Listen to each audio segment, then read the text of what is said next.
নোগা ওগেশকে গত বছরের ৭ অক্টোবর ইসরায়েলের একটি বাড়ি থেকে হামাস যোদ্ধারা তাকে অপহরণ করে। ১৮ বছর বয়সী এই তরুণী পরে ৫০ দিন বন্দী ছিলেন হামাসের গোপন আস্তানায়। গত বছরের ২৫ নভেম্বর এই বন্দিদশা থেকে মুক্তি পান তিনি।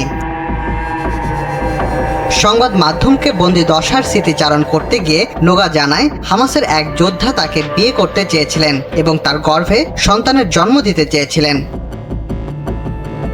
নোগা জানিয়েছেন, বন্দি দশার ১৪তম দিনে প্রেমে পড়া ওই হামাস যোদ্ধা তাকে একটি আংটি দিয়েছিলেন। এই আংটি মুক্তি পাওয়ার আগ পর্যন্ত তার সঙ্গেই ছিল। ওয়ালটন এয়ার কন্ডিশনার এক্সচেঞ্জ অফারে স্প্লিট এসিতে ২৩,০০০ টাকা পর্যন্ত নিশ্চিত ছাড়।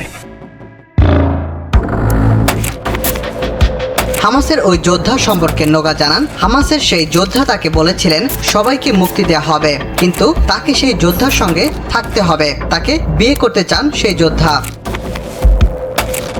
গত ৭ অক্টোবর হামাস যোদ্ধারা যখন ইসরায়েলে ঢুকে হামলা চালায়, নোগা ওয়েশ তখন কিবুতজে নিজের বাড়িতেই ছিলেন। হামাস যোদ্ধারা তাকে সেখান থেকেই তুলে নিয়ে যায়।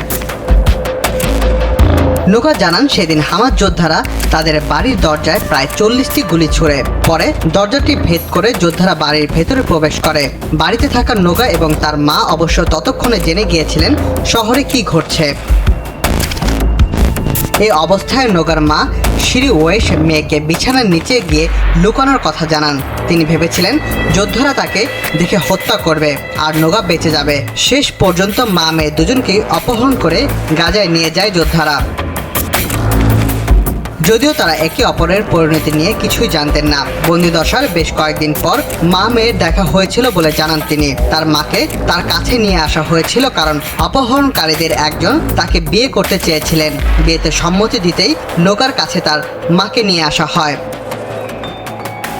তবে তার মা বিনয়ের সঙ্গে প্রস্তাবটি প্রত্যাখ্যান করেছিলেন। গত বছরের ২৫ নভেম্বর মা মেয়ে দুজন একসঙ্গেই হামাসের বন্দিদশা থেকে মুক্ত হয়ে